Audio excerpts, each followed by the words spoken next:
hectares for rehabilitation. So the project was launched last April 27, 2016, and you saw the video coverage. It was a successful launching.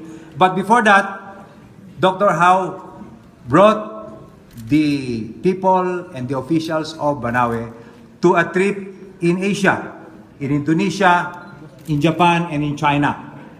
And they were there to study more or less the success of the rice terraces, because in Indonesia, in Japan, and also in China, the rice terraces has very little degradation. Can we do it here in the Philippines? So it was a challenge for them.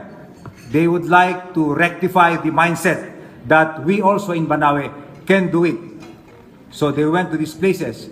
And I'd like to show you these pictures, more or less, to indicate now what has happened between last year and this year. And here you will see that we have started with 13 hectares. With 13 hectares, we hope to be able to rectify in other places. And the people of Banaue have already cleared 13 hectares. So you can see here before, then after less than 1 year, you see here after. Another one is that, another picture before, that is in the viewpoint. Now it is more developed, and you can see a lot of tourists.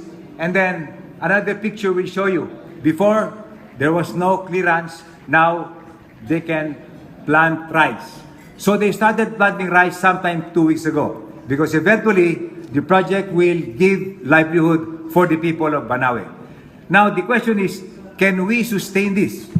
Because we might just start and eventually we might forget, and then it will not become successful.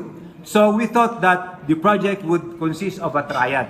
When we say triad, that triad will strengthen the project. First, technical, that is the scientific, which I mentioned earlier, that we are approaching the problem, especially the erosion, from the point of view of science.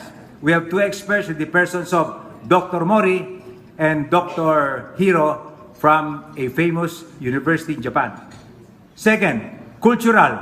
That's why we're having this afternoon the launching of the Banaue International Music Competition Contest, because we would like to put a soul into the project so that the people in Banaue can feel it and be inspired and continue. And lastly, if you look at it as the base, the leadership. And the leadership now is in the person of the following. Number one, of course, the local government headed by Mayor Dalipog and Dr. Milagros Ohao. And it stands for MOQH. M stands for mission. Mission that is oriented, organized, and operationalized for humanity. With that, we will assure you that with the leadership of Dr. Howe, we will make this successful in the many, many years to come. Magandang hapon sa inyo lahat.